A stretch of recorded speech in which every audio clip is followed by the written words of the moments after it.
अर्थसंकल्पीय अधिवेशन आजपासून सुरू होत आहे आणि आंदोलनावरती या अधिवेशनावर शेतकरी आंदोलनाचे सावट असणार आहे। तर विरोध डावलून कृषी कायदे मंजूर केल्यामुळे काँग्रेस, राष्ट्रवादी आणि शिवसेनेसह देशातल्या 16 प्रमुख विरोधी पक्षांनी राष्ट्रपतींच्या अभिभाषणावर बहिष्कार टाकलाय। कृषी कायद्यांच्या विरोधात शेतकऱ्यांचं आंदोलन, दिल्लीत झालेला हिंसाचार आणि मोदी सरकारची धोरणं यावरून विरोधी पक्ष आक्रमक होतील। पण कोरोना काळात अडचणीत आलेल्या अर्थव्यवस्थेच्या पार्श्वभूमीवर यावेळी मांडल्या जाणाऱ्या अर्थसंकल्पाकडेही सर्वांचं लक्ष असेल। सोबतच आर्थिक सर्वेक्षण अहवालही आज सादर होणार आहे। देशाच्या संसदेमध्ये राष्ट्रपतींच्या अभिभाषणावरती बहिष्कार ही एक नवीन प्रथा पडते की काय? कारण मागच्या वर्षी सुद्धा नागरिकत्व कायद्यावरून विरोधकांनी राष्ट्रपतींच्या अभिभाषणावरती बहिष्कार टाकलेला होता आणि यावेळी निमित्त आहे ते शेतकऱ्यांच्या आंदोलनाप्रती सरकार असंवेदनशीलता दाखवत असल्याचं 16 विरोधी पक्षांनी एकत्रितपणे निवेदन काढलेलं आहे, ज्याच्यामध्ये काँग्रेससोबत महाराष्ट्रातले शिवसेना आणि राष्ट्रवादी हे सुद्धा पक्ष आहेत आणि तृणमूल काँग्रेस असेल, त्याच्यानंतर DMK असेल, अशा 16 पक्षांनी एकत्रितपणे निवेदन काढलेलं आहे। सगळ्यात पहिल्यांदा तर त्यांनी हे म्हटलं की मुळामध्ये हे कायदे ज्या पद्धतीनं सरकारनं घाईघाईमध्ये मंजूर केले त्याचा निषेध आणि नंतर सरकारनं ज्या पद्धतीनं या आंदोलनाला हाताळलेलं आहे, जी असंवेदनशीलता दाखवलेली आहे, गेल्या 60 दिवसात 150 पेक्षा जास्त शेतकऱ्यांचा मृत्यू झालेला आहे आणि 10 बैठका होऊन सुद्धा या मुद्द्यावरती कुठलाही तोडगा निघालेला नाहीये। सरकार कुठलंही पाऊल मागे घेत नाहीये। या सगळ्या मुद्द्यावरती त्यांनी हा विरोध केलेला आहे। आज 11 वाजता राष्ट्रपतींचं अभिभाषण होईल आणि जरूर अपेक्षा आहे की त्याच्यामध्ये शेतकऱ्यांच्या प्रति सरकार नेमकं काय करतंय हे राष्ट्रपती त्या भाषणामध्ये उल्लेख करतील आणि कदाचित ते ऐकण्याची वेळ आपल्यावरती येऊ नये म्हणून विरोधकांनी हे पाऊल उचलल्याचं दिसतंय। अधिवेशन हे बजेट अधिवेशन आहे। या अधिवेशनामध्ये जोरदार या सगळ्या मुद्द्यावरून गदारोळ होणार याची अपेक्षा होतीच, पण त्याची सुरुवात अगदी पहिल्या दिवसापासून आपल्याला होताना दिसते। आज दुपारी 2 वाजता परत एकदा विरोधी पक्षांची एक बैठक सुद्धा होणार आहे। संसदेमध्ये रणनीती नेमकी काय असणार? संसदेच्या अर्थसंकल्पीय अधिवेशनाला आजपासून सुरुवात झाली आहे। तर या दशकातील हे पहिलं अधिवेशन आहे। तर भारताच्या भविष्यासाठी हे अधिवेशन अतिशय महत्त्वाचं असल्याचं मत पंतप्रधान नरेंद्र मोदी यांनी व्यक्त केलंय। तर संसद भवनात या अधिवेशनाच्या वेळी भारताचं भविष्य समोर ठेवून चर्चा झाली पाहिजे असंही मत त्यांनी व्यक्त केलंय। उन 4-5 बजट की श्रृंखला में ही देखा जाएगा, ये मुझे पूरा विश्वास है। मैं फिर एक बार आज आदरणीय राष्ट्रपति जी के मार्गदर्शन में 2-2 सदन के सभी सांसद मिलकर के उनके संदेश को आगे बढ़ाने के लिए प्रतिबद्ध हैं, प्रयासरत हैं। बहुत बहुत धन्यवाद। तिरंग्याचा अपमान दुर्दैवी असल्याचं सांगत प्रजासत्ताक दिनी दिल्लीत झालेल्या हिंसाचाराचा राष्ट्रपती रामनाथ कोविंद यांनी निषेध केलाय। तसंच कृषी कायद्यांबाबत संभ्रम दूर करण्याचा प्रयत्न सरकार करेल असंही त्यांनी सांगितलंय। मेरी सरकार ने लोकतंत्र में अभिव्यक्ति की आज़ादी और शांतिपूर्ण आंदोलनों का हमेशा सम्मान किया है, लेकिन पिछले दिनों हुआ तिरंगे और गणतंत्र दिवस जैसे पवित्र दिन का अपमान बहुत दुर्भाग्यपूर्ण है। जो संविधान हमें अभिव्यक्ति की आज़ादी का अधिकार देता है, वही संविधान हमें सिखाता है कि कानून और नियम का भी उतनी ही गंभीरता से पालन करना चाहिए। मेरी सरकार ये स्पष्ट करना चाहती है कि 3 नए कृषि कानून बनने से पहले पुरानी व्यवस्थाओं के तहत जो अधिकार थे तथा जो सुविधाएं थी, उनमें कहीं कोई कमी नहीं की गई है, बल्कि इन कृषि सुधारों के जरिए सरकार ने किसानों को नई सुविधाएं उपलब्ध कराने के साथ साथ नए अधिकार भी दिए हैं। कोरोना महामारी, पूर, भूकंप, वादळ, बर्ड फ्लू आणि तोडधाडमध्येही भारतीयांनी एकजूट होऊन काम केलंय। सीमेवरही संकट निर्माण झालं, मात्र प्रत्येक संकटातून भारत बाहेर पडला। कोरोनामुळे अनेक जण आपल्याला सोडून गेले। माजी राष्ट्रपतींसह 6 खासदार कोरोनामुळे आपल्याला सोडून गेले असं राष्ट्रपती रामनाथ कोविंद म्हणाले। महामारी के खिलाफ इस लड़ाई में हमने अनेक देशवासियों को असमय खोया भी है। हम सभी के प्रिय और पूर्ववर्ती राष्ट्रपति प्रणब मुखर्जी का निधन भी कोरोना काल में हुआ। संसद के 6 सदस्य भी कोरोना की वजह से असमय हमें छोड़कर चले गए। मैं सभी के प्रति अपनी विनम्र श्रद्धांजलि अर्पित करता हूँ। माननीय सदस्यगण, हमारे शास्त्रों में कहा गया है, कृतम में दक्षिणे हस्ते जयो में सब आहिता, अर्थात हमारे एक हाथ में कर्तव्य होता है तो दूसरे हाथ में सफलता होती है।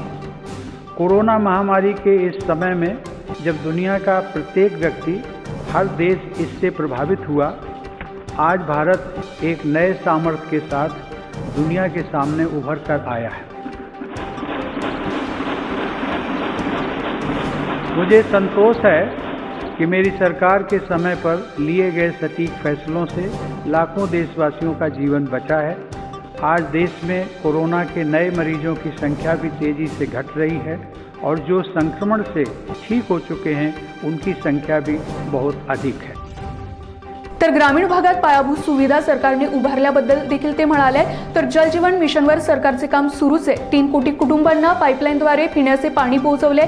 ग्रामीण भागात रस्ते विकसित करण्यात येत आहेत। तर वीज गावागावांत पोहोचवल्यानंतर आता सरकार ऑप्टिकल फायबर नेटवर्कद्वारे इंटरनेट ग्रामीण भागात पोहोचवते असेही ते सांगितलंय। आत्मनिर्भर भारत का हमारा लक्ष्य आत्मनिर्भर कृषि से और सशक्त होगा। इसी सोच के साथ सरकार ने बीते 6 वर्षों में बीज से लेकर बाजार तक हर व्यवस्था में सकारात्मक परिवर्तन का प्रयास किया है, ताकि भारतीय कृषि आधुनिक भी बने और कृषि का विस्तार भी हो। इन्हीं प्रयासों के क्रम में मेरी सरकार ने स्वामीनाथन आयोग की सिफारिशों को लागू करते हुए लागत से 1.5 गुना MSP देने का फैसला भी किया है।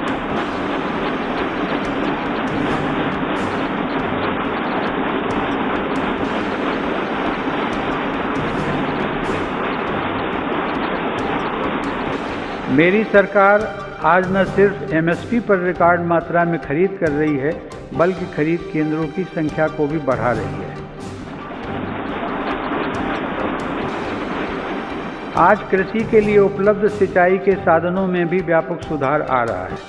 पर ड्रॉप मोर क्रॉप के मंत्र पर चलते हुए सरकार पुरानी सिंचाई परियोजनाओं को पूरा करने के साथ ही सिंचाई के आधुनिक तरीके भी किसानों तक पहुंचा रही है। 2013-14 में जहां 42 लाख हेक्टेयर जमीन में ही माइक्रो इरिगेशन की सुविधा थी, वहीं आज 56 लाख हेक्टेयर से ज़्यादा अतिरिक्त जमीन को माइक्रो इरिगेशन से जोड़ा जा चुका है। मुझे खुशी है कि सरकार के इन प्रयासों को हमारे किसान अपने परिश्रम से और आगे बढ़ा रहे हैं। आज देश में खाद्यान्न उपलब्धता रिकॉर्ड स्तर पर है। वर्ष 2008-9 में जहां देश में 234 मिलियन टन खाद्यान्न की पैदावार हुई थी, वहीं साल 2019-20 में देश की पैदावार बढ़कर 296 मिलियन टन तक पहुंच गई है। इसी अवधि में सब्जी और फलों का उत्पादन भी 215 मिलियन टन से बढ़कर अब 320 मिलियन टन तक पहुंच गया है। मैं इसके लिए देश के किसानों का अभिनंदन करता हूं। माननीय सदस्यगण, समय की मांग है कि कृषि क्षेत्र में हमारे जो छोटे और सीमांत किसान हैं, जिनके पास सिर्फ 1 या 2 हेक्टेयर जमीन होती है, उन पर विशेष ध्यान दिया जाए। देश के सभी किसानों में से 80% से ज़्यादा ये छोटे किसान ही हैं और इनकी संख्या 10 करोड़ से ज़्यादा है। मेरी सरकार की प्राथमिकताओं में ये छोटे और सीमांत किसान भी हैं। ऐसे किसानों के छोटे छोटे खर्च में सहयोग करने के लिए PM किसान सम्मान निधि के जरिए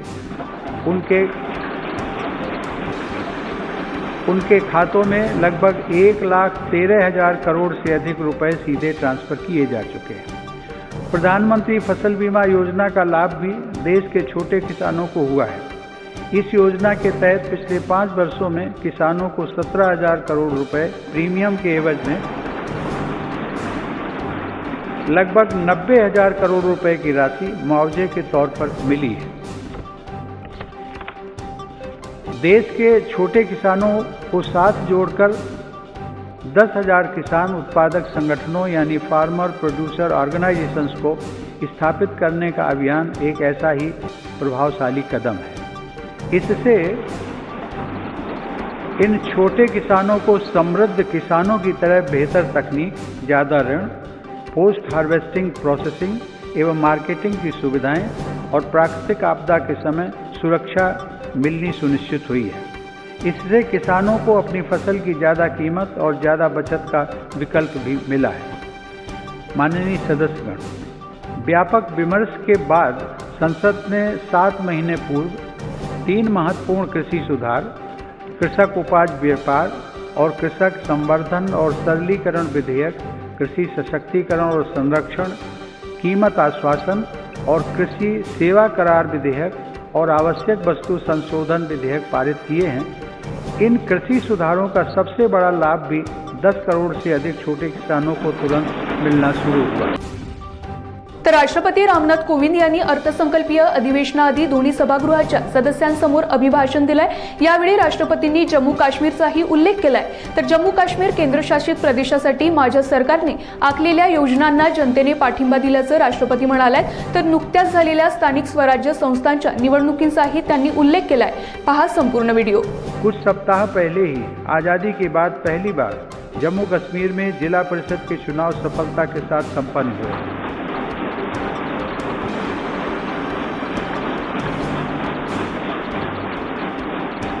बड़ी संख्या में मतदाताओं की भागीदारी ने दर्शाया है कि जम्मू कश्मीर नए लोकतांत्रिक भविष्य की तरफ तेजी से आगे बढ़ चला है। प्रदेश के लोगों को नए अधिकार मिलने से उनका सशक्तिकरण हुआ है। आयुष्मान भारत सेहत योजना लागू होने के बाद जम्मू कश्मीर के हर परिवार को 5 लाख रुपए तक के मुफ्त इलाज का लाभ मिलना तय हुआ है।